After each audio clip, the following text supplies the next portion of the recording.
Manchester City remain on course to reclaim the Carabao Cup. They've knocked the holders out.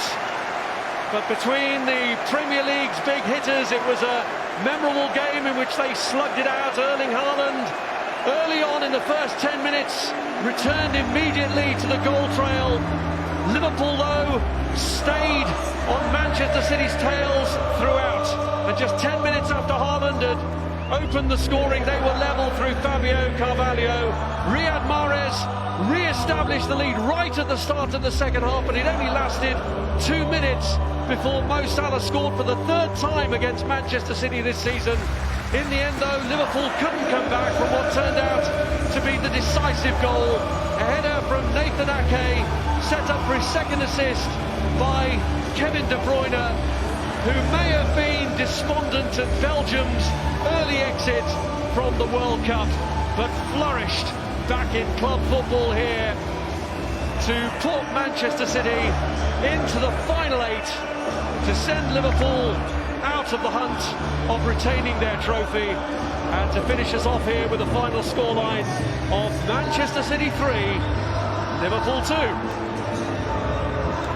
Well, that was absolutely great, wasn't it, Mary? Really enjoyed it, yeah, absolutely. There are some tired bodies out there because the pace and intensity of that game was a joy to watch. Yeah, it was brilliant. It didn't stop. The first half was entertaining, and we thought it'd carry on in the second half. It was strange at times that Liverpool was still making the same mistakes as the first half. De Bruyne was a difference today, though, getting in them pockets. His delivery from wide areas was exceptional. And, you know, if you look at City's starting lineup to Liverpool's, you'd expect them to win the game. I thought Liverpool did very well staying in the game, but in the end, the quality showed from Manchester City. And it had everything, didn't it, as well? I mean, it had a little bit of needle in there, in amongst all the great football and the good goals.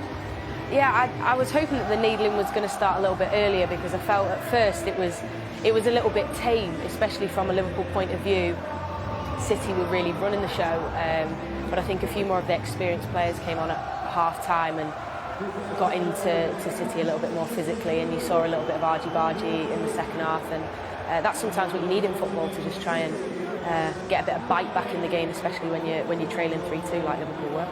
He put in 16 crosses tonight did Kevin De Bruyne. The most anybody else on the pitch put in was 4. He's a ridiculous player, and I think that's why in the World Cup everyone's so excited to see him. Didn't work for him, but he's come back and he's got the bit between his teeth. It's a system that he's allowed to get in them positions, make them passes, and it's just the quality of his delivery which is the difference. He's a joy to watch, and I'm glad he's come back in such good form. A few deep breaths from Kevin De Bruyne as he heads off the pitch.